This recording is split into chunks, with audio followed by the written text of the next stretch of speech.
आज कप्तान इमरान खान साहब के डिस्ट्रिक्ट कोर्ट के अंदर 4 केसेस जो हैं वो लगे हुए थे। ये केसेस थे जो लॉन्ग मार्च हुआ था 2022 में। इमरान खान साहब ने पुरअमन जो है एहतजाज की कॉल दी थी, लॉन्ग मार्च की कॉल दी थी, और आपने देखा कि कप्तान इमरान खान साहब के ऊपर एक दिन में दर्जनों के हिसाब से FIR दर्ज की गई थी। आज 4 केसेस लगे हुए थे, जिनमें आज मैंने सबसे पहले मौजूद अदालत को यह कहा कि खान साहब को प्रोड्यूस किया जाए। तो अदालत ने कहा कि उन्हें रास्ते में कुछ हो जाता है तो फिर कौन जिम्मेदार होगा। तो मैंने उन्हें रिक्वेस्ट की कि इससे पहले भी खान साहब यहाँ पर पेश होते रहे हैं। उस वक्त जमान पार्क जब धावा बोला गया था, वारंट निकाले गए थे और खान साहब को मजबूर किया गया था, तो खान साहब इन्हीं कोर्ट्स के अंदर आते रहे हैं। उस वक्त सिक्योरिटी भी नहीं फराहम की जाती थी। आज भी ये बहाने बनाए जाते हैं कि सिक्योरिटी नहीं है या रास्ते में कुछ हो सकता है, तो सिक्योरिटी फराहम करके स्टेट का काम है कि खान साहब को यहाँ पर पेश करना। लेकिन ये हीले हैं, बहाने हैं। खान साहब की शक्ल से, उनकी वीडियो से इनको खौफ है कि वो बाहर आएंगे।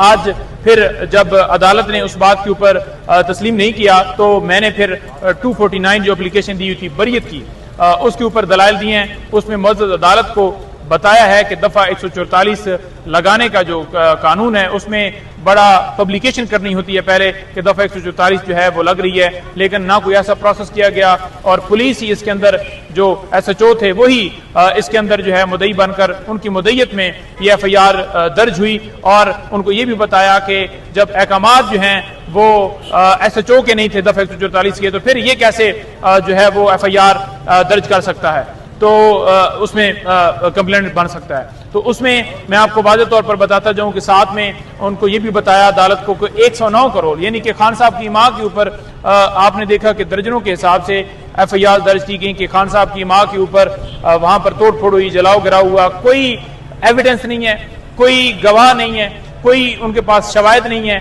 कोई ऐसी चीज रिकॉर्ड के ऊपर नहीं है जो साबित कर सके कि इमरान खान साहब का कसूर है। तो फिर ये केसेस क्यों चल रहे हैं?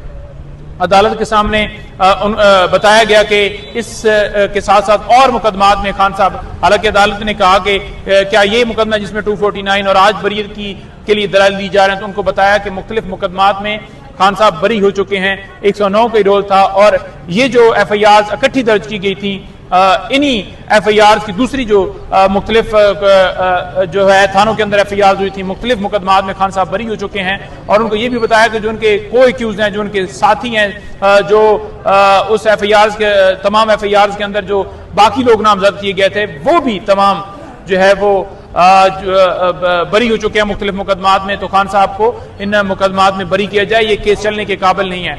अदालत के सामने सारी चीजें रखी, सारे हकायक रखे और अदालत ने तमाम जो दलाइल हैं, लीगल सारे दलाइल उनको दिए, उनको फैसलों की कॉपियां प्रोवाइड की। तो अदालत ने फैसला जो है वो महफूज किया है। हम उम्मीद रखते हैं कि इंशाअल्लाह ताला, मुझे पूरी उम्मीद है, अल्लाह ताला के ऊपर यकीन है कि आज इमरान खान साहब इन 4 केसेस के अंदर जो है वो बरी हो जाएंगे। ये केसेस सारे, जितने भी केसेस हैं, सारे झूठे हैं, कोई केस भी टिकने वाला नहीं। इंशाअल्लाह ताला आप देखेंगे कि दिन ब दिन ये तमाम केसेस यके बाद दीगरे, क्योंकि इनके अंदर कोई ऐसी चीज नहीं है, कोई ऐसी एविडेंस नहीं है, कोई केस के अंदर मंतक नहीं है। सारे केसेस, चाहे तोशाखाना हो, चाहे साइफर हो, चाहे अलकादा ट्रस्ट हो, चाहे कोई भी केस हो, ये सारे केसेस झूठे हैं। इंशाअल्लाह ताला अल्लाह ताला जो है वो करम करेगा और कप्तान हमारा जो है इन तमाम केसेस में सुरखरू होगा।